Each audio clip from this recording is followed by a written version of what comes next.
ಅರಿವಿನ ಬೆಳಕು ಇಲ್ಲಿ ಹಾಸು ಹೊಕ್ಕಾಗೈತಿ. ಆ ಬೆಳಕನ್ನು ಚೆಲ್ಲಿದವರು ಒಂದು ತಿಂಗಳ ಅಂತಂದರೆ ಪರಮ ಪೂಜ್ಯ ಅಭಿನವ ಮೃತ್ಯುಂಜಯ ಮಹಾಸ್ವಾಮಿಗಳು. ಇಲ್ಲಿ ಅರಿವಿನ ಬೆಳಕನ್ನು ಇಲ್ಲಿ ಚೆಲ್ಲಿದ್ದಾರೆ. ಅರಿವಿನ ಬೆಳಕಿದು ಬಸವಾದಿ ಶರಣರ ತತ್ವದ ಬೆಳಕು ಅಂದರೆ ಅರಿವಿನ ಬೆಳಕದು. ಇಡೀ ಒಂದು ತಿಂಗಳ ಪರ್ಯಂತರವಾಗಿ ಬಸವಣ್ಣನವರ ತತ್ವಗಳನ್ನು ನಮ್ಮೆಲ್ಲರ ಮನಸ್ಸಿನಲ್ಲಿ ಬಿತ್ತಿದಾರವರು.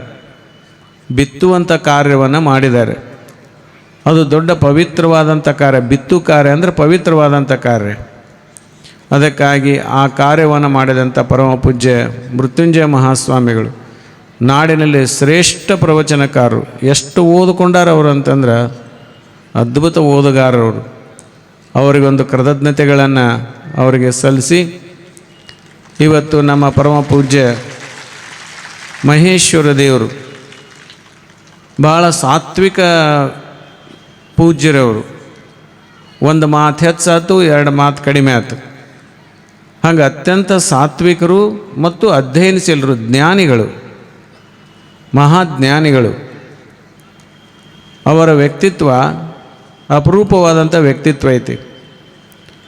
ಅದಕ್ಕಾಗಿ ಇವತ್ತು ಅವರ ಈ ಸಮಾರಂಭ ಏನು ಸ್ಮರಣೀಯವಾದಂಥ ಸಮಾರಂಭ, ನಿರಂಜನ ಚರಪಟ್ಟಾಧಿಕಾರ ಸಮಾರಂಭ ಅತ್ಯಂತ ಸ್ಮರಣೀಯವಾದ ಸಮಾರಂಭ.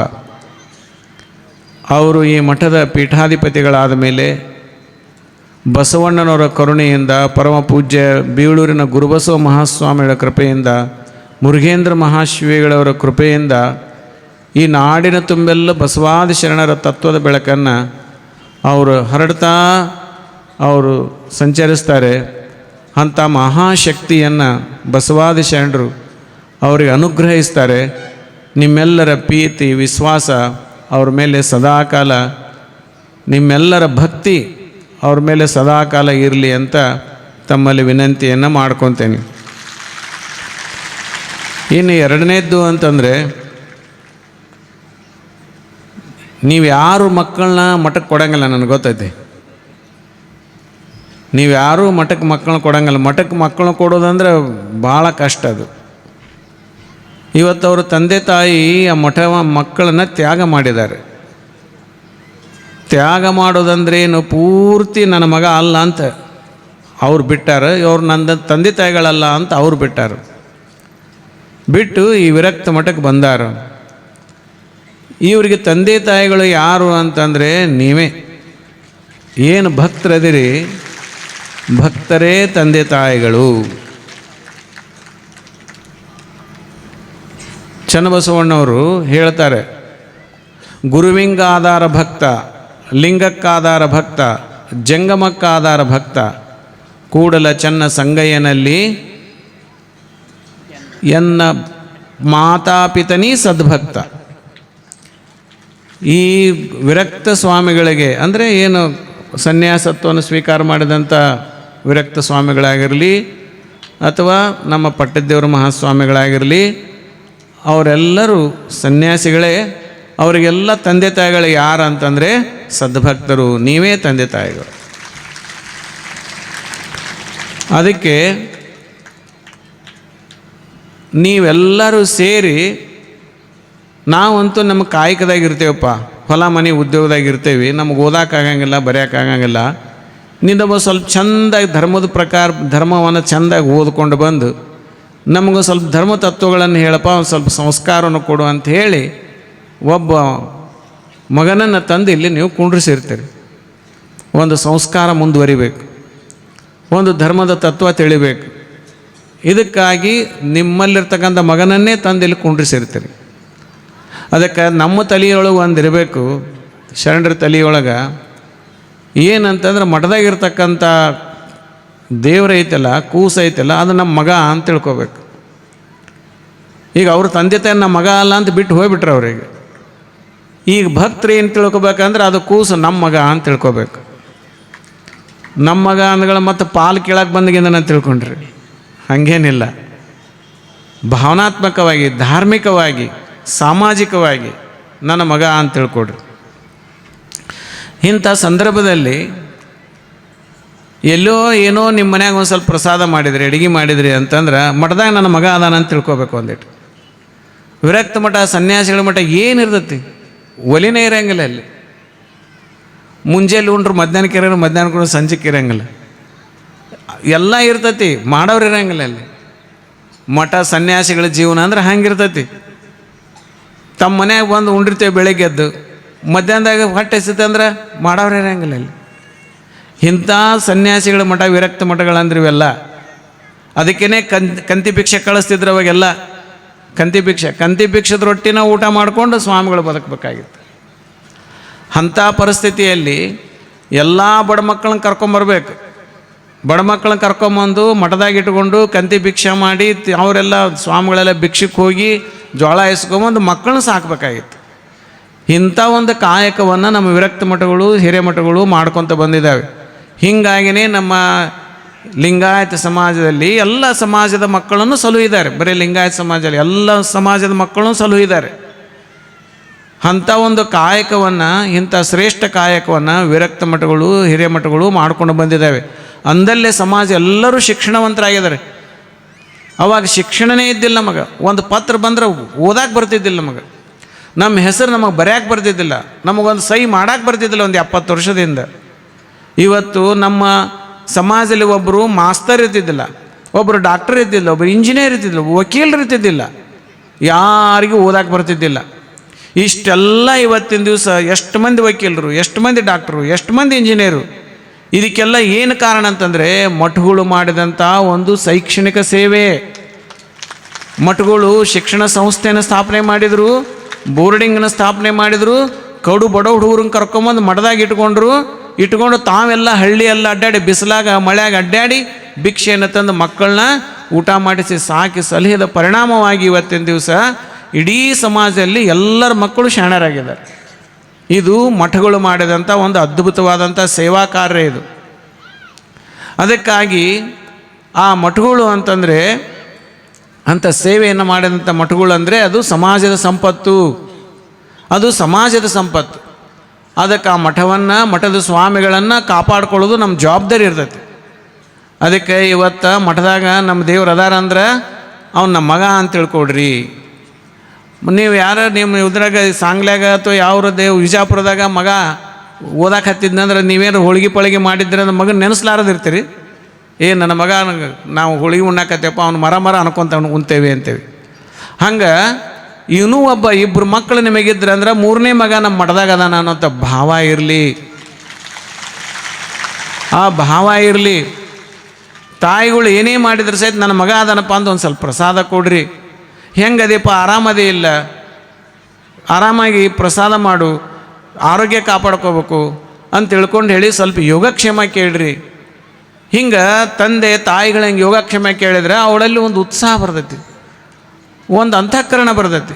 ನನ್ನ ಭಕ್ತರು ನನ್ನ ತಂದೆ ತಾಯಿಗೆ ಜೋಪಾನ ಮಾಡಕತ್ತಾರ ಅಂತಂದು ಆವಾಗ ನನ್ನ ಭಕ್ತರಿಗೆ ನಾ ಏನಾರು ಸೇವಾ ಮಾಡ್ಬೇಕನ್ನೋಂಥ ಭಾವ ಅವ್ರಿಗೆ ಬರಕತ್ತೆ. ಆವಾಗ ಎಲ್ಲ ಸಾಮಾಜಿಕ ಸೇವೆಯನ್ನು ಮಾಡುವಂಥ ಶಕ್ತಿ ಅವ್ರಿಗೆ ಬರ್ತೈತಿ. ಅದಕ್ಕಾಗಿ ಆ ದೃಷ್ಟಿಯಿಂದ ಇವತ್ತು ನಮ್ಮ ದೇವರು ಬಹಳ ಬಾಯಿ ಸತ್ತವ್ರವರು. ಇವತ್ತು ಉಪವಾಸ ಇದ್ದರೂ ನಾ ಉಪವಾಸ ಅದೇನೆ ಅಂತ ಹೇಳಂಗಿಲ್ಲ ಅವರು. ಅಂಥ ಒಂದು ಮುಗ್ಧ ಸ್ವಭಾವದ ಒಬ್ಬ ದೇವರವರು.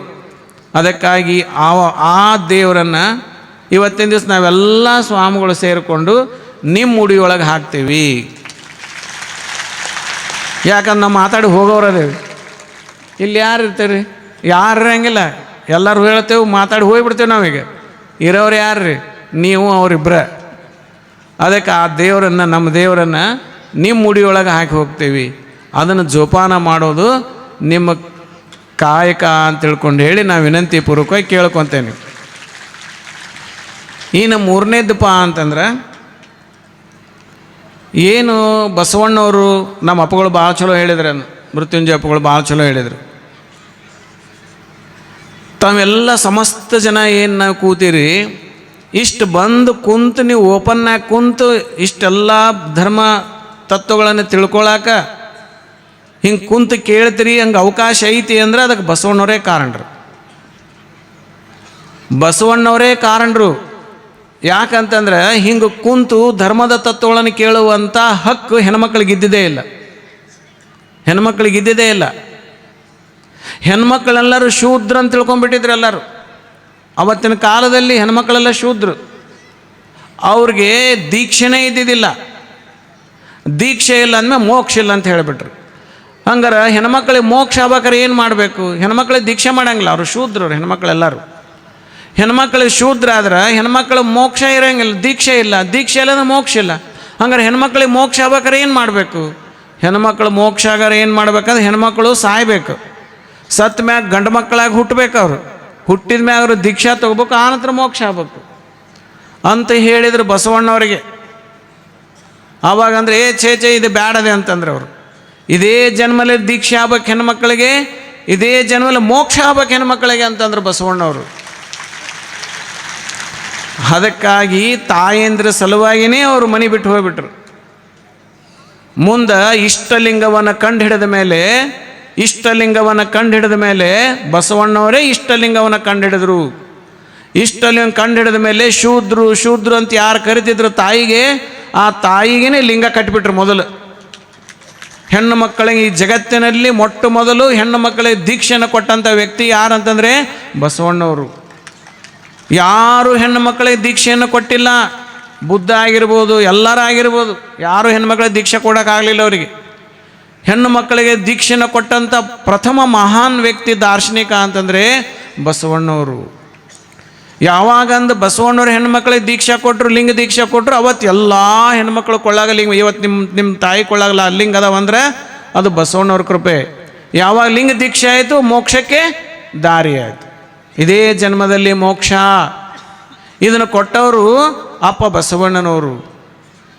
ಈ ಶೂದ್ರತನವನ್ನು ನಿವಾರಣೆ ಮಾಡಿ ಮನುಷ್ಯನಿಗೆ ದೈವತ್ವವನ್ನು ಕಲ್ಪಿಸಿದಂಥವರು ಬಸವಣ್ಣನವರು. ಅಂಗದ ಮೇಲೆ ಲಿಂಗವಿದ್ದವರನ್ನೆಲ್ಲ ಸಂಗಮನಾಥನೆಂಬೆ ಅಂತ ಹೇಳಿದರು. ಅಂಗದ ಮೇಲೆ ಲಿಂಗ ಉಳ್ಳವರನ್ನೆಲ್ಲ ಸಂಗಮನಾಥನೆಂಬೆ. ಯಾರು ಕೊಳ್ಳ ಲಿಂಗ ಇರ್ತೈತೆ ಅವ್ರನ್ನೆಲ್ಲ ದೇವರಂತ ಹೇಳಿಬಿಟ್ರು ಬಸವಣ್ಣವರು. ಲಿಂಗ ದೀಕ್ಷೆಯನ್ನು ಕೊಡೋದ್ರ ಮೂಲಕವಾಗಿ ಆ ಶೂದ್ರತನವನ್ನು ನಿವಾರಣೆ ಮಾಡಿ, ಶೂದ್ರತನ ಕಿತ್ತು ಹಾಕಿ ಆ ವ್ಯಕ್ತಿಯನ್ನು ದೇವರಂತ ಹೇಳಿಬಿಟ್ರು. ದೈವತ್ವವನ್ನು ಕಲ್ಪಿಸಿದರು. ಆವಾಗ ಲಿಂಗಾಯತರೆಲ್ಲರೂ ಏನಾದ್ರು ಅಂತಂದರೆ ಲಿಂಗ ಸ್ವರೂಪಿಗಳಾದರು. ಅಂಗದ ಮೇಲೆ ಲಿಂಗ ಕಟ್ಕೊಂಡವರೆಲ್ಲ ಏನಾದ್ರು ಅಂದ್ರೆ ಲಿಂಗ ಸ್ವರೂಪಿಗಳಾದರು. ಅದಕ್ಕಾಗಿ ಇಷ್ಟಲಿಂಗವನ್ನು ಯಾರ್ಯಾರು ಕಟ್ಕೊಂಡು ಅದನ್ನು ಭಕ್ತಿಯಿಂದ ಪೂಜೆ ಮಾಡಿದಾರಲ್ಲ ಅವರೆಲ್ಲರೂ ದೊಡ್ಡ ತಪಸ್ವಿಗಳಾಗಿದ್ದಾರೆ. ಇಷ್ಟಲಿಂಗದ ಮಹತ್ವ ಅದು ಸಾಮಾನ್ಯ ಇಲ್ಲ. ಅದು ಬಸವಣ್ಣವರು ಒಂದು ವಚನ ಹೇಳ್ತಾರೆ, ಅದೊಂದು ವಚನ ಹೇಳಿ ಮುಗಿಸ್ತೇನೆ. ನಿಷ್ಠೆಯಿಂದ ಲಿಂಗವನ್ನು ಪೂಜಿಸಿ ಮತ್ತೊಂದು ಪಥವನರಿಯದ ಶರಣ, ಸರ್ಪಣ ಹೆಡೆ ಮಾಣಿಕ್ಕದಂತಿಪ್ಪರು ಭೂಷಣರಾಗಿ ಕೂಡಲ ಸಂಗಮದೇವ ನಿಮ್ಮ ಶರಣರು. 4 ಸಾಲಿನ ವಚನ ಇಷ್ಟು ಚಲೋ ಐತಿ. ನನಗೆ ಚಲೋ ಅನಿಸೈತಿ, ಮತ್ತು ನಿಮಗೆ ಹೆಂಗೆ ಗೊತ್ತಿಲ್ಲ. ಏನಂತಂದರೆ ನಿಷ್ಠೆಯಿಂದ ಲಿಂಗವನ್ನು ಪೂಜಿಸಿ, ನಿಷ್ಠೆಯಿಂದ ಲಿಂಗ ಪೂಜೆ ಮಾಡ್ಕೋಬೇಕು. ಲಿಂಗವಲ್ಲದೆ ಅನ್ಯ ದೈವವಿಲ್ಲ. ಈ ಲಿಂಗ ಒಂದು ಬಿಟ್ಟರೆ ಇನ್ನೊಂದು ದೇವರಿಲ್ಲ ನನಗೆ ಅನ್ನುವಂಥ ನಿಷ್ಠೆಯಿಂದ ಲಿಂಗವನ್ನು ಪೂಜೆ ಮಾಡಬೇಕು.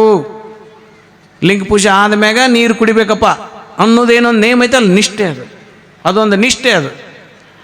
ಹಿಂಗೆ ನಿಷ್ಠೆಯಿಂದ ಲಿಂಗವನ್ನು ಪೂಜಿಸಿ ಮತ್ತೊಂದು ಪಥವನರಿಯದ ಶರಣ, ನನ್ನ ಉದ್ಧಾರಕ್ಕಾಗಿ, ನನ್ನ ಮನೆತನ ಉದ್ಧಾರ, ನನ್ನ ಉದ್ಧಾರಕ್ಕಾಗಿ ಇಷ್ಟಲಿಂಗ ಒಂದೇ ದಾರಿ, ಮತ್ತು ನನ್ನ ಜೀವನದ ಉದ್ಧಾರಕ್ಕಾಗಿ ಮತ್ತು ಬೇರೆ ಬೇರೆ ಯಾವರ ಅದಾವನ ಅಂತ ತಿಳ್ಕೋಬೇಡ್ರಿ ಅಂತಾರೆ ಅವರು. ಇಷ್ಟಲಿಂಗವನ್ನು ನಿಷ್ಠೆಯಿಂದ ಪೂಜಿಸಿ ಮತ್ತೊಂದು ಪಥವನರಿಯದ ಶರಣ, ಇನ್ನೊಂದು ದಾರಿ ಅಂತ ತಿಳ್ಕೊಬಾರ್ದು. ಕಷ್ಟ ಬಂತು ಪಂಚಾಂಗ ನೋಡೋದು, ಬಡತನ ಬಂತು ಲಕ್ಷ್ಮೀ ಪೂಜೆ ಮಾಡೋದು, ತೆಂಗಿನಕಾಯಿ ಪೂಜೆ ಮಾಡೋದು, ಹೀಗೆಲ್ಲ ನಮ್ಮ 108 ದೇವ್ರನ್ನ ಪೂಜೆ ಮಾಡ್ಕೊತ ಹೋಗ್ತೇವೆ. ಇಷ್ಟಲಿಂಗ ಆದ್ರೆ ಆಲ್ ಇನ್ ಒನ್. ಅದು ಇಷ್ಟಲಿಂಗ ಒಂದನ್ನು ಪೂಜೆ ಮಾಡಿದರೆ ವಿದ್ಯೆನೂ ಬರ್ತೈತಿ, ದುಡ್ಡೂ ಬರ್ತೈತಿ, ಕೀರ್ತಿನೂ ಬರ್ತೈತಿ, ಎಲ್ಲ ಜ್ಞಾನನೂ ಬರ್ತೈತಿ. ಇಷ್ಟಲಿಂಗ ಅರಿವು ಬರ್ತೈತಿ, ಜ್ಞಾನನೂ ಬರ್ತೈತಿ, ಸಂಪತ್ತು ಬರ್ತೈತಿ, ವಿದ್ಯೆನೂ ಬರ್ತೈತಿ, ಕೀರ್ತಿನೂ ಬರ್ತೈತಿ. ಇಷ್ಟಲಿಂಗ ಅಂದ್ರೆ ಆಲ್ ಇನ್ ಒನ್. ಅದು ಇಷ್ಟಲಿಂಗ ಒಂದನ್ನು ನಾವು ಪೂಜೆ ಮಾಡಿದ್ವಿ ಅಂದರೆ ಇದೆಲ್ಲ ಬರ್ತೈತಿ. ಬಿಡಿಬಿಡಿಯಾಗಿ ಪೂಜೆ ಮಾಡುವಂಥ ಅವಶ್ಯಕತೆ ಇಲ್ಲ. ಅದಕ್ಕೆ ಹಿಂಗೆ ಮತ್ತೊಂದು ಪಥವನರಿಯದ ಶರಣ, ಹಿಂಗೆ ನಿಷ್ಠೆಯಿಂದ ಲಿಂಗ ಒಂದನ್ನೇ ನಾವು ಪೂಜೆ ಮಾಡ್ಕೊತ ಹೋದ್ವಿ ಅಂತಂದರೆ ಏನಾಕತಿ ಮುಂದೆ ಪರಿಣಾಮ ಹೇಳ್ತಾರೆ ಅವರು. ಏನು ಹೇಳ್ತಾರೆ ಅಂತಂದರೆ, ಸರ್ಪಣ ಹೆಡೆ ಮಾಣಿಕ್ಕದಂತಿಪ್ಪರು ಭೂಷಣರಾಗಿ ಕೂಡಲ ಸಂಗಮ ದೇವ ನಿಮ್ಮ ಶರಣರು. ಹಿಂಗೆ ಕೇವಲ ಲಿಂಗವನ್ನು ಪೂಜೆ ಮಾಡ್ಕೊತ ಯಾರು ಹೋಗ್ತಾರಲ್ಲ ಅವ್ರು ಹೆಂಗೆ ಅಕ್ಕಾರಂದ್ರೆ ಸರ್ಪಣ ಹೆಡೆ ಒಳಗಿರ್ತಕ್ಕಂಥ ಮಾಣಿಕ್ಯದಂಗೆ ಅಕ್ಕಾರು ಅಂತಾರೆ ಅವರು. ಸರ್ಪಣ ಹೆಡೆ ಮಾಣಿಕ್ಯ ಅಂದ್ರೆ ಏನು? ಒಂದು ನಾಗರಹಾವು 12 ವರ್ಷ ಯಾರಿಗೂ ಕಡಿಲಿಲ್ಲ ಅಂದ್ರೆ 12 ವರ್ಷ ಯಾರಿಗೂ ಕಡಿಲಿಲ್ಲ ಅಂದ್ರೆ ಆ ಹಾವಿನ ಹಲ್ಲಿನಲ್ಲಿರ್ತಕ್ಕಂಥ ವಿಷವೇ ಗಟ್ಟಿಯಾಗಿ ಮಾಣಿಕ್ಯ ಆಕತ್ತದ. ಅದಕ್ಕೆ ಆ ಮಾಣಿಕ್ಯ ಅದ್ರ ತಲೆಯೊಳಗೆ ಇರ್ತೈತಿ. ಅದನ್ನು ಕೆಲವೊಂದು ಸಲ ಅರಸರು ಮಾಣಿಕ್ಯ ನಾಗರಹಾವು ಸಾಕ್ತಿದ್ರು. ಅವರು 12 ವರ್ಷ 13 ವರ್ಷ 14 ಸಾಕ್ತಿದ್ರು. 12 ವರ್ಷ 13 ವರ್ಷ ಆದ್ಮ್ಯಾಗ ಆ ಹಾವು ಸಾಯಿ ಹೊಡಿತಿದ್ರು. ಅದರೊಳಗೆ ಮಾಣಿಕ್ಯವನ್ನು ತೆಗಿತಿದ್ರು. ತೆಗೆದ ಮೇಲೆ ಅದನ್ನು ಅರಮನೆಯೊಳಗೆ ಮಾಡಿನೊಳಗೆ ಇಡ್ತಿದ್ರು. ಅವನು ಮಾಡಂತಿರ್ತಲ್ಲ, ಮಾಡಿನೊಳಗೆ ಇಡ್ತಿದ್ರು. ಅದು ಮಾಣಿಕ್ಯ ಅಂದ್ರೆ ಹಿಂಗೆ ಇರ್ತೈತಲ್ಲ, ಅದು ಯಾವಾಗಲೂ ಫಳ ಫಳ ಫಳ ಫಳ ಹೊಳಿತಿರ್ತೈತೆ. ಅದು ಆ ಹಾವು ಆ ಮಾಣಿಕ್ಯವನ್ನು ಕೆಳಗೆ ಇಡ್ತಿತ್ತು. ಅದು ಬಾಯಿಗಿಂತ ತೆಗೆದು ಕೆಳಗಿಟ್ಟು ಆ ಬೆಳಕಿನೊಳಗೆ ತನ್ನ ಆಹಾರವನ್ನು ಹುಡುಕ್ತಿತ್ತು. ಅದು ಅಷ್ಟು ಬೆಳಕಿರ್ತದೆ, ಬ್ಯಾಟ್ರಿ ಹಂಗೆ ಬೆಳಕಿರ್ತೈತೆ. ಅದು ಆದರೆ ಈ ಬೆಳಕು ಎಂದೂ ಆರಂಗಿಲ್ಲ. ಅದು ಅಷ್ಟು ಶಾಶ್ವತವಾದ ಸ್ವಯಂ ಪ್ರಕಾಶವಾದಂಥ ವಸ್ತು ಅದು ಮಾಣಿಕ್ಯ. ಎಷ್ಟು 1000 ವರ್ಷ ಹೋದ್ರೂ ಅದು ಬೆಳಕು ಮುಗಿಯಂಗಿಲ್ಲ. ಶಾಶ್ವತವಾದಂಥ ಬೆಳಕದ ಮಾಣಿಕ್ಯ. ಭಾಳ ಸುಂದರವಾಗಿರ್ತೈತೆ ಆ ಮಾಣಿಕ್ಯ. ಅಂಥದ್ದು ಯಾರು ನಿಷ್ಠೆಯಿಂದ ಲಿಂಗ ಪೂಜೆ ಮಾಡ್ತಾರಲ್ಲ ಅವ್ರ ವ್ಯಕ್ತಿತ್ವ ಹೆಂಗಿರ್ತೈತೆ ಅಂತಂದರೆ ಮಾಣಿಕ್ಯದ ಬೆಳಕಿನಂಗ ಈ ಭೂಮಿ ಮೇಲೆ ಶಾಶ್ವತವಾಗಿರ್ತೈತಿ ಅಂತ ಹೇಳಿದ್ರು ಬಸವಣ್ಣವರು. ಎಂಥ ಅದ್ಭುತವಾದಂಥ ಶಕ್ತಿ ಲಿಂಗ ಪೂಜೆಯಿಂದ. ಮಾಣಿಕ್ಯದ ಬೆಳಕು ಹೆಂಗೆ ಭೂಮಿಯಲ್ಲಿ ಶಾಶ್ವತವಾಗಿರ್ತೈತಿ, ಹಂಗೆ ಮಾಣಿಕ್ಯದ ಬೆಳಕಿನಂಗ ಆ ವ್ಯಕ್ತಿ ಶಾಶ್ವತವಾಗಿ ಭೂಮಿ ಮೇಲೆ ಇರ್ತಾನೆ. ಈಗ ಬಸವಣ್ಣವರು, ಅಲ್ಲಂಪ್ರಭುದೇವರು, ಅಕ್ಕ ಮಹಾದೇವಿಯವರು, ಗುಡ್ಡಾಪುರದ ಆನಂದಮ್ಮವರು, ಸಜ್ಜೋಳು ಶರಣಮ್ಮರಮ್ಮರು, ಹೇಮರೆಡ್ಡಿ ಮಲ್ಲಮ್ಮನವರು, ಹಾನಗಲ ಗುರುಕುಮಾರ ಮಹಾಸ್ವಾಮಿಗಳವರು, ಅತನಿ ಮುರುಗೇಂದ್ರ ಶಿವೇಗಳವರು, ವಿಜಯ ಮಹಾಂತ ಶಿವೇಗಳವರು, ಘನಮಠ ಶಿವೇಗಳವರು, ಇವರೆಲ್ಲ ಬೀಳೂರು ಗುರುಬಸವ ಮಹಾಸ್ವಾಮಿಗಳವರು, ಇವರೆಲ್ಲ ದೊಡ್ಡ ತಪಸ್ವಿಗಳು. ಇವರೆಲ್ಲರೂ ಇಲ್ಲೇ ಗುಡ್ಡಾಪುರದ ಆನಮ್ಮದಾರ. ಇವರೆಲ್ಲ ಮಹಾ ದೊಡ್ಡ ತಪಸ್ವಿಗಳಿವರು. ಇವ್ರು ಏನು ಮಾಡಿದರು ನೀವು ಹೇಳಬೇಕದನ್ನು. ನಿಮ್ಮಂಗೆ ತೆಂಗಿನಕಾಯಿ ಪೂಜೆ ಮಾಡಿದ್ರ, ನಿಮ್ಮಂಗೆ ಕರೆದಾರ ಕಟ್ಟಿದ್ರ, ನಿಮ್ಮಂಗೆ ತಾಯ್ತಾ ಕಟ್ಟಿದ್ರ, ನಿಮಗೆ ಕಟ್ಕೊಂಡಿರ್ತಾರಲ್ಲ ಹಂಗೇನ್ರ ಕಟ್ಟಿದ್ರ ಅವರು? ಏನು ಮಾಡಿದರು? ಏನು ಮಾಡಿದ್ರು ಹೇಳ್ರಿ ತಾಯಿ? ಕೇವಲ ಲಿಂಗ ಪೂಜೆಯನ್ನು ಮಾಡಿದ್ರು ಅವರು. ಈ ಗುಡ್ಡಾಪುರದ ಆನಮ್ಮ ಆಗೋಗ 800 900 ವರ್ಷ ಆಯ್ತು. ಅಲ್ಲಂಪುರದಾಗ 900 ವರ್ಷ ಆಯ್ತು. ಬಸವಣ್ಣರು 900 ವರ್ಷ ಆಯ್ತು. ಅಕ್ಕ ಮಹಾದೇವ 900 ವರ್ಷ ಆಯ್ತು. ಯಡಿಯೂರು ಸಿದ್ಧಲಿಂಗೇಶ್ವರು ಲಿಂಗದೊಳಗೆ 500 600 ವರ್ಷ ಆಯ್ತು. ಹಾನಲ್ಲಿ ಗುರುಕುಮಾರ ಮಹಾಸ್ವಾಮೀಜಿಯವ್ರ ಲಿಂಗದೊಳಗೆ 150 ವರ್ಷ ಸಮೀಪ ಬಂದೈತಿ. ಹಿಂಗೆ 100 ವರ್ಷ 500 ವರ್ಷ ಆದರೂ ಕೂಡ ಅವ್ರ ಬೆಳಕು ಆರೈತೇನು? ಇವತ್ತಿಗೂ ಅದೇ ಬೆಳಕಿನಲ್ಲಿ ನಾವು ಬೆಳಗಾಕತ್ತೀವಿ. ಅದೇ ಬೆಳಕು. ಅವರು ಸ್ಮರಣೆ ಮಾಡಿದ್ರೆ ನಮ್ಮ ಕಷ್ಟಗಳ ನಿವಾರಣೆ ಆಕ್ಕವೆ. ಇವತ್ತು ಅಕ್ಕ ಮಹಾದೇವಿ ತೀರ್ಕೊಂಡ್ರನಾಕ್ ಬರ್ತೈತೆ, ಯಡಿಯೂರು ಸಿದ್ಧಲಿಂಗೇಶ್ವರು ತೀರ್ಕೊಂಡ್ರನಾಕ್ ಬರ್ತೈತೆ. ಒಳತನಂತಾರೆ ಅವರು ಶರಣರು, ಸಾಯಂಗಿಲ್ಲಪ್ಪ ಅವರು ಶಾಶ್ವತವಾಗಿ ಅದಾರ ಅಂತಾರೆ. ನಮ್ಮ ಅಜ್ಜ ತೀರ್ಕೊಂಡ, ನಮ್ಮ ಅಪ್ಪನ ತೀರ್ಕೊಂಡ, ನಮ್ಮ ಕಾಕ ತೀರ್ಕೊಂಡ ಅಂತಾರೆ. ಆದರೆ ಮಹಾತ್ಮರು ತೀರ್ಕೊಂಡಾರಂತ ಅಂತಾರೆ ಜನ? ಅನ್ನಂಗಿಲ್ಲ, ಒಳತನ ಅಂತಾರೆ. ಯಾಕಂತಂದರೆ ಅವರು ಶಾಶ್ವತವಾಗಿ ಅವ್ರ ಬೆಳಕೈತಿ. ಅವರ ಬೆಳಕಿನಲ್ಲೇ ಇವತ್ತು ನಾವೆಲ್ಲ ಬೆಳಗಾಕತ್ತೀವಿ. ಇದು ಲಿಂಗ ಪೂಜೆಯ ಮಹಿಮೆ. ಅವರು ಕೇವಲ ಲಿಂಗ ಪೂಜೆ ನಷ್ಟ ಮಾಡ್ತಿದ್ರು. ಅವರು ಕೇವಲ ಲಿಂಗ ಪೂಜೆ. ಬೀಳೂರು ಗುರುಬಸವ ಮಹಾಸ್ವಾಮಿಗಳವರು, ಬಿದಿರಿ ಕುಮಾರ ಮಹಾಸ್ವಾಮಿಗಳವರು, ಅತನಿ ಮುರುಗೇಂದ್ರ ಮಹಾಶಿವಿಗಳವರು, 3 ಮಂದಿ ಒಂದು ಪತ್ರಿದಳ 3 ಪತ್ರಿದಳ ಇರ್ತವೆ. 3 ಪತ್ರಿದಳ, ಒಂದ ಪತ್ರ 3 ದಳ ಇದ್ದಂಗಿದ್ರು ಅವರು 3 ಮಂದಿ ಯಾವತ್ತೂ ಕೂಡ ಇರ್ತಿದ್ರು.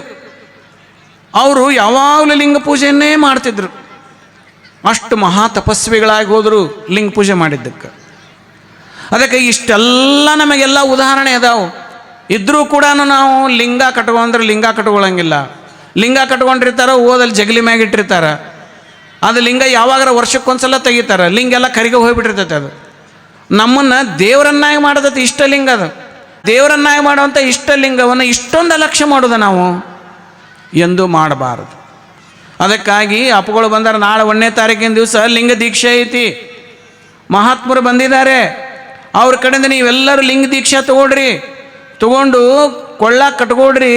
ದಿನ ಒಂದು 15 ನಿಮಿಷ ಸುಮ್ಮನೆ ಲಿಂಗ ನೋಡ್ರಿ. ಅದನ್ನು ಬರೀ ಸುಮ್ಮನೆ ನೋಡೋದನ್ನು. ಸುಮ್ಮನೆ ಲಿಂಗ ನೋಡಿ, ಸುಮ್ಮನೆ ನೋಡ್ಕೊಂತ ಕುಂಡ್ರಿ. ನಮ್ಮ ಎರಡೂ ಕಣ್ಣಿನಿಂದ ಲಿಂಗದ ಮಧ್ಯದಲ್ಲಿ ಒಂದು ಪಾಯಿಂಟ್ ಮಾಡಿಕೊಂಡು ನಮ್ಮ ಎರಡೂ ಕಣ್ಣಿನ ದೃಷ್ಟಿಯನ್ನು ಲಿಂಗದ ಮಧ್ಯದಲ್ಲಿ ದೃಷ್ಟಿ ಇಟ್ಟು ನೋಡ್ಕೊಂತ ಕುಂಡ್ರಿ. ಒಂದು 15 ನಿಮಿಷ ನೋಡ್ರಿ. ನೋಡ್ಕೊಂತ ಕುಂಡ್ರಿ. ಮನಸ್ಸು ಏಕಾಗ್ರತೆ ಆತಂತಂದ್ರೆ ನಮ್ಮೊಳಗೆ ಅರಿವು ಉದಯ ಆಕತಿ. ಮನೋ ಏಕಾಗ್ರತೆಯಿಂದ ಅರಿವು ಉದಯ ಆಕತಿ. ಆ ಮನೋ ಏಕಾಗ್ರತೆ ಎದರಿಂದ ಆಕತಿ ಅಂದ್ರೆ ಲಿಂಗದಿಂದ ಅತ್ಯಂತ ಸುಲಭವಾಗಿ ಆಕತಿ. ಲಿಂಗದಿಂದ ಅತ್ಯಂತ ಸುಲಭವಾಗಿ ಮನೋ ಏಕಾಗ್ರತೆ ಬರ್ತೈತಿ. ಆ ಮನೋ ಏಕಾಗ್ರತೆನ ಯಾರು ಸಾಧಿಸ್ಯಾರಲ್ಲ ಅವರು ಜೀವಂತ ದೇವರಾಗ್ತಾರೆ, ಜೀವಂತ ದೇವರವರು. ಅದಕ್ಕಾಗಿ ಮನಸ್ಸನ್ನೋದು, ಮನವೆಂಬುದು ಬೇರಿಲ್ಲ, ಅದು ಮಹಾದೇವನ ಹರಿವು ನೋಡ. ಸಂಕಲ್ಪ ವಿಕಲ್ಪಗಳಿದ್ದಲ್ಲಿ ಅದು ಮನವೆನಿಸಿತ್ತು, ಅದು ಅಳಿದಲ್ಲಿ ಮಹಾದೇವ ಚೆನ್ನಮ್ಮ ಕಪಿಲ ಸಿದ್ಧ ಮಲ್ಲಿಕಾರ್ಜುನ ನೆನೆಸಿತ್ತು. ನಾವೇನು ಸಂಕಲ್ಪ ವಿಕಲ್ಪಗಳಿರ್ತಲ್ಲ ಅದನ್ನು ಮಾಡಬೇಕು, ಇದಿದ್ದಾಗ ಮನಸ್ಸು ಅನ್ನಿಸ್ತದೆ ಅಂತ. ಇದೆಲ್ಲ ಅಳಿದಲ್ಲಿ ಅದು ಮಹಾದೇವ ಅನ್ನಿಸ್ತದೆ. ಸಾಕ್ಷಾತ್ ಕಪಿಲ ಸಿದ್ಧ ಮಲ್ಲಿಕಾರ್ಜುನ ನೆನೆಸಿತ್ತು. ನಮ್ಮದು ಮನಸ್ಸು ಚಂಚಲ ಇದ್ದಾಗ ಅದನ್ನು ಮಾಡಬೇಕು, ಇದನ್ನು ಮಾಡಬೇಕು, ಆ ಭಾವನೆ ಈ ಭಾವನೆ ಎಲ್ಲ ಹರಿದಾಡ್ತತಿ ಮನಸ್ಸಿದು. ಆದ್ರೆ ಹರಿದಾಡ್ತಕ್ಕಂಥ ಮನಸ್ಸು ಗಪ್ಪನ ನಿಂತಂದ್ರೆ ಅದು ಏನಾಕತಿ ಅಂದ್ರೆ ಸಾಕ್ಷಾತ್ ಕಪಿಲ ಸಿದ್ಧ ಮಲ್ಲಿಕಾರ್ಜುನ ನೆನೆಸಿತ್ತು. ಅಲ್ಲೊಂದು ಅದ್ಭುತವಾದಂಥ ಶಕ್ತಿ ಉದಯ ಆಕತಿ, ಅರಿವು ಉದಯ ಆಕತಿ. ಅರಿವೇ ಗುರು. ಯಾರು ಅರಿವನ್ನು ಸಂಪಾದನೆ ಮಾಡ್ತಾರೆ ಅರಿವೇ ಗುರು ಆಗಿಬಿಡ್ತಾರೆ. ಇಡೀ ಜಗತ್ತೇ ಅವನ ಗೌರವಿಸ್ತೈತಿ ಅಂತ ಅರಿವು ಉಳ್ತಕ್ಕಂಥ ವ್ಯಕ್ತಿಯನ್ನು. ಅಂಥ ಅರಿವು ಸಹಜವಾಗಿಯೇ ಈ ಲಿಂಗ ಯೋಗದಿಂದ ಬರ್ತೈತಿ. ಗುಡ್ಡಾಪುರದ ನಮ್ಮ ನಿಮ್ಮಂಗ ಹೆಣ್ಮಗಳಿದ್ದು, ನಿಮ್ಮಂಗ ಮದುವೆ ಮಾಡ್ಕೊಂಡಿದ್ರು, ನಿಮ್ಮಂಗ ಮಕ್ಕಳಾಗಿತ್ತು. ಆದರೆ ನಿಷ್ಠೆಯಿಂದ ಲಿಂಗ ಯೋಗವನ್ನು ಮಾಡ್ತಿದ್ರು. ಬಸವಣ್ಣವರಿಂದ ದೀಕ್ಷೆ ಆಗಿತ್ತು ಅವ್ರಿಗೆ. ಆ ತಾಯಿ ನಿಷ್ಠೆಯಿಂದ ಲಿಂಗ ಯೋಗವನ್ನು ಮಾಡಿದ್ರೆ ಎಷ್ಟು ಅದ್ಭುತವಾದಂಥ ಮಹಾ ತಪಸ್ವಿನಿ ಆದ್ಲ ಆ ತಾಯಿ. ಕೇವಲ ಲಿಂಗ ಯೋಗದಿಂದ, ಕೇವಲ ಸಂಸಾರಿಕರವರು. ಲಿಂಗ ಪೂಜೆಗೆ ಸಂಸಾರಿಕರು ಸನ್ಯಾಸಿಗಳಂತ ಭೇದ ಭಾವಿಲ್ಲ. ನಮ್ಮ ಅಪ್ಪಗಳು ಹೇಳಿದ್ರಲ್ಲ, ಎಲ್ಲರಿಗೆ ಲಿಂಗ ಸಮಾನತೆ ಕುರುಹಾಗಿ ಒಂದೇ ಲಿಂಗ. ಜಗದ್ರುಳು ಕೊಳ್ಳಾಗಿರೋದು ಒಂದೇ ಲಿಂಗ, ಬಡಭಕ್ತನ ಕೊಳ್ಳಾಗಿರೋದು ಒಂದೇ ಲಿಂಗ. ಇದನ್ನು ಬಸವಣ್ಣವ್ರು ಕೊಟ್ಟರು ಈ ಸಮಾನತೆ ಕುರುಹನ್ನು. ನೀ ಯಾರು ಲಿಂಗ ಯೋಗ ಮಾಡ್ತಾರೋ ಅವರೆಲ್ಲರೂ ಮಹಾ ತಪಸ್ವಿಗಳಾಗ್ತಾರೆ, ಅರಿವುಳ್ಳವರಾಗ್ತಾರೆ. ಅಂಥದ್ದೊಂದು ಅದ್ಭುತವಾದಂಥ ವಸ್ತುವನ್ನು ಬಸವಣ್ಣ ನಮಗೆ ಕೊಟ್ಟಾರ. ನಾವು ಅದನ್ನು ಎಷ್ಟು ನಿಕೃಷ್ಟವಾಗಿ ಕಾಣ್ತೇವೆ ಅಂತಂದ್ರೆ, ಕೊಳ್ಳ ಲಿಂಗನೂ ಕಟ್ಕೊತೇವೆ, ಅಲ್ಲಿ ಪಂಚಾಂಗನೂ ಕೇಳ್ತೇವೆ. ಕೊಳ್ಳ ಲಿಂಗ ಕಟ್ಕೊಂಡ ಮ್ಯಾಗ ಪಂಚಾಂಗ ಹೇಳೋ ಕೊಳ್ಳ ಲಿಂಗನ ದೇವ್ರೈತಿ, ಅದನ್ನು ಕೇಳ್ರ, ಲಿಂಗೈನ ಕೇಳ್ರಲ್ಲ ಒಂದಿಟ್ಟು. ನನ್ನ ಮಗನ ಲಗ್ನ ಯಾವ ಮಾಡೋಣಪ್ಪ ಅಂತ ಲಿಂಗೈನ ಕೇಳ್ರಿ, ಲಿಂಗ ಹೇಳ್ತಾನೆ. ಇಲ್ಲಿ ಅಪಗೋಳ ಲಿಂಗದ ಮುಖವೇ ಜಂಗಮ ಐತಿ, ಲಿಂಗದ ಮುಖವೇ ಜಂಗಮ ಐತಿ. ಇಲ್ಲಿ ಅಪಗೋಳು ಇರ್ತಾರೆ ಮಠದಾಗ, ಮಹೇಶ್ವರದ ಬಂದು ಕೇಳ್ರಿ ಎಂದು ಮಾಡೋಣ್ರಿ ಬುದ್ಧಿ ಅಂತಂದು. ಯಾವುದಾರು ಒಂದು ಮುಹೂರ್ತ ನೋಡ್ತಾರೆ, 20 ಲಗ್ನ ಒಂದೇ ದಿವಸ ಇಟ್ಟು ಬಿಡ್ತಾರೆ. ಎಲ್ಲಂತ ಹೋಗ್ಬೇಕು ಅವರು? ಯಾವಾಗ ಗುರು ಹೇಳ್ತಾರೆ, ಯಾವಾಗ ಜಂಗಮ ಹೇಳ್ತಾರೆ, ನೀನು ಒಲಿದು ಪಾದವನ್ನಿಟ್ಟ ನೆಲವೇ ಸುಕ್ಷೇತ್ರ. ಅವ್ರು ಬಂದು ಪ್ರೀತಿಯಿಂದ ಇಂಥ ದಿವಸ ಬರ್ತೇನ್ರಿ ತಾಯಿ, ಇಂಥ ದಿವಸ ಇಟ್ಕೋರಿ ಅಂತ ಹೇಳ್ತಾರ, ಅದುವೇ ಸುಕ್ಷೇತ್ರ. ಅದು ಪರಮ ಪಾವನ, ಅದು ಒಳ್ಳೆ ಮುಹೂರ್ತ ಅದು. ಅದಕ್ಕಾಗಿ ಮಕ್ಕಳು ಲಗ್ನ ಮಾಡ್ಬೇಕಾರೆ ಪಂಚಾಂಗ ಕೇಳಿ ಲಗ್ನ ಮಾಡಕ್ಕೆ ಹೋಗ್ಬೇಡ್ರಿ, ಲಿಂಗದ ಮುಖವೇ ಜಂಗಮನನ್ನು ಕೇಳಿ ನೀವು ಲಗ್ನ ಮಾಡ್ಕೊಡ್ರಿ. ಮತ್ತು ಯಾಕಂದ್ರೆ ಮಹಾತ್ಮರು ಯಾಕದಾರ ಹೇಳ್ರಿ, ಮಹಾತ್ಮರು ಇವ್ರದಾರೆ ಯಾಕೆ ಹೇಳ್ರಿ ಇಲ್ಲಿ? ಅದಕ್ಕಾಗಿ ಜಂಗಮಕ್ಕಿರುವಂಥ ಮಹತ್ವ, ಜಂಗಮಕ್ಕಿರುವಂಥ ಶಕ್ತಿ ಎದರೊಳಗೂ ಇಲ್ಲ. ಅದಕ್ಕಾಗಿ ನಾವು ಜಂಗಮಕ್ಕೆ ಮಹತ್ವವನ್ನು ಕೊಟ್ಟಿವಿ ಅಂತಂದರೆ ಅದು ನಮ್ಮ ಬಸವಣ್ಣವ್ರ ವಚನದಲ್ಲಿ ಜಂಗಮಕ್ಕಿಂತಲೂ ಶ್ರೇಷ್ಠವಾದಂಥ ವಸ್ತು ಯಾವುದೂ ಇಲ್ಲ ಅನ್ನೋದನ್ನು ಸಾವಿರಾರು ವಚನಗಳಲ್ಲಿ ಹೇಳ್ತಾರೆ. ಲಿಂಗದ ಮುಖವೇ ಜಂಗಮ. ಎಷ್ಟು ಚಂದ ಹೇಳ್ತಾರಂತಂದ್ರೆ ಅವರು, ಮರದ ಬಾಯಿ ಬೇರೆಂದು ತಳಕ್ಕೆ ನೀರೆರಡೆ ಮೇಲೆ ಪಲ್ಲವಿಸಿತ್ತಿ ನೋಡ, ಲಿಂಗದ ಮುಖವೇ ಜಂಗಮವೆಂದು ಪಡಿ ಪದಾರ್ಥವ ನೀಡಿದೆಡೆ ಮುಂದೆ ಸಕಲಾರ್ಥವ ನೀವ ನಮ್ಮ ಕೂಡಲ ಸಂಗಮ ದೇವ. ಜಂಗಮಕ್ಕೆ ಒಂದು ತುತ್ತು ಅನ್ನವನ್ನು ನೀಡಿದರೆ ಅದು ಬಿತ್ತಿದಂಗಂತಾರೆ ಬಸವಣ್ಣವರು. ಒಂದು ತುತ್ತು ಬಿತ್ತಿದ್ರೆ ಪಡಿಯಾಗಿ ಬರ್ತದೆ ಅಂತ ಹೇಳ್ತಾರೆ ಬಸವಣ್ಣವರು. ಅಂಥ ಜಂಗಮ ದಾಸೋಹವನ್ನು ಹೇಳ್ತಾರೆ. ಅಂಥ ಜಂಗಮದಂಥ ಮಹತ್ವ ಐತಿ. ಅಂಥ ಮಹತ್ವದ ಜಂಗಮನನ್ನು ನಮ್ಮ ಮಠದೊಳಗೆ ಇಟ್ಕೊಂಡು ಮತ್ತು ನಾವು ಪಂಚಾಂಗ ಕೇಳಿ ಲಗ್ನ ಮಾಡ್ತೀವಿ ಅಂತಂದ್ರೆ ನಮ್ಮಂಥ ದಡ್ರಿ ಯಾರದಾರ ಹೇಳಿ. ಅದಕ್ಕಾಗಿ ಲಿಂಗ ಕಟ್ಕೊಂಡ ಮೇಲೆ ಇಂಥವು ಯಾವ ಮೂಢನಂಬಿಕೆಯನ್ನು ಆಚರಣೆ ಮಾಡಬಾರ್ದು. ಅಂಗದ ಮೇಲೆ ಲಿಂಗ ಇದ್ದಂಥವ್ರು ಮೂಢನಂಬಿಕೆ ಆಚರಣೆ ಮಾಡಬಾರ್ದು. ಗುರು ಲಿಂಗ ಜಂಗಮ ನಮ್ಮ ಶ್ರದ್ಧಾ ಕೇಂದ್ರಗಳಿವು. ಇಲ್ಲೇನೆ ನಮಗೆ ಶ್ರದ್ಧೆ ಇರಬೇಕು, ಗುರುವಿನ ಮೇಲೆ ಶ್ರದ್ಧೆ ಇರಬೇಕು, ಗುರುವಿನ ಮೇಲೆ ನಂಬಿಕೆ ಇರಬೇಕು, ಲಿಂಗದ ಮೇಲೆ ನಂಬಿಕೆ ಇರಬೇಕು, ಜಂಗದ ಮೇಲೆ ನಂಬಿಕೆ ಇರಬೇಕು. ಇವು 3 ನಮ್ಮ ಶ್ರದ್ಧಾ ಕೇಂದ್ರಗಳು. ಅದಕ್ಕಾಗಿ ಲಿಂಗವನ್ನು 1ನೇ ತಾರೀಕು ಎಲ್ಲರೂ ಕಟ್ಕೊಡ್ರಿ. ದಿನಾ ಒಂದು 15 ನಿಮಿಷ ಲಿಂಗ ಯೋಗ ಮಾಡಿರಿ. ಮಕ್ಕಳೇನಾದರೂ ವಿದ್ಯಾರ್ಥಿಗಳು ಮಾಡಿದ್ರೆ ಅದ್ಭುತವಾದ ನೆನಪಿನ ಶಕ್ತಿ ಬರ್ತೈತೆ ಅವ್ರಿಗೆ. ನೀವೆಲ್ಲ ಮಾಡಿದರೆ ಅರಿವುಳ್ಳವರಾಗ್ತೀರಿ. ವಿದ್ಯಾರ್ಥಿಗಳು ಮಾಡಿದ್ರೆ ಅದ್ಭುತವಾದ ನೆನಪಿನ ಶಕ್ತಿ ಬರ್ತೈತಿ, ಮನೋ ಏಕಾಗ್ರತೆ ಬರ್ತೈತಿ. ಒಂದು ಸಲ ಓದಿದ್ರೆ ಎಲ್ಲ ನೆನಪು ಹೊಡಿತೈತಿ. ಅಂಥ ಅದ್ಭುತವಾದಂಥ ಶಕ್ತಿ ಮನೋ ಏಕಾಗ್ರತೆಯಿಂದ ಬರ್ತೈತಿ. ಆ ಮನೋ ಏಕಾಗ್ರತೆ ಲಿಂಗ ಯೋಗದಿಂದ ಬರ್ತೈತಿ. ಅದಕ್ಕಾಗಿ ಲಿಂಗವನ್ನು ದಯವಿಟ್ಟು ಅದನ್ನೆಲ್ಲರೂ ಜಗಲಿ ಮ್ಯಾಗಿಡೋದು, ವರ್ಷಕ್ಕೊಂದ್ಸಲ ತೆಗೆದು ಮಾಡಬಾರ್ದು. ಯಾವತ್ತೂ ನಮ್ಮ ಕೊಳ್ಳೊಳಗನ ಕಟ್ಕೋಬೇಕು. ಅದು ಕೊಳ್ಳ ಕಟ್ಕೊಂಡ್ರೆ ಅದು ಎನರ್ಜೆಟಿಕ್ ಇರ್ತೈತಿ. ಅದು ಯಾವತ್ತೂ ಅದರಲ್ಲಿ ಶಕ್ತಿ ಇರ್ತೈತಿ. ಅದು ತಂಪಾಗಬಾರ್ದು. ಅದು ಯಾವತ್ತೂ ವಾರ್ಮ್ ಆಗಿರ್ಬೇಕು, ಅದು ಬೆಚ್ಚಗಿರ್ಬೇಕದು. ಅದಕ್ಕಾಗಿ ಇವತ್ತಿನ ದಿವಸ ಅಂಥ ಲಿಂಗ ದೀಕ್ಷೆ ಕಾರ್ಯಕ್ರಮ ಐತಿ. ನೀವೆಲ್ಲರೂ ಕೂಡ ಅದನ್ನು ದಯವಿಟ್ಟು ಲಿಂಗ ಇಲ್ಲದ ಗಂಡ್ಮಕ್ಕಳು ಹೆಣ್ಮಕ್ಳು ಯಾರೂ ಇರಬಾರ್ದು. ಇದೊಂದು ತಾಯಂದ್ರಿಗಂತೂ ಅಪರೂಪವಾದಂಥ ಒಂದು ಬಸವಣ್ಣರು ಕೊಟ್ಟಂಥ ಅಪರೂಪವಾದಂಥ ವಸ್ತು ಇದು. ಅದಕ್ಕಾಗಿ ತಾವೆಲ್ಲರೂ ಆ ಲಿಂಗ ದೀಕ್ಷೆಯನ್ನು ಪಡ್ಕೊಡ್ರಿ.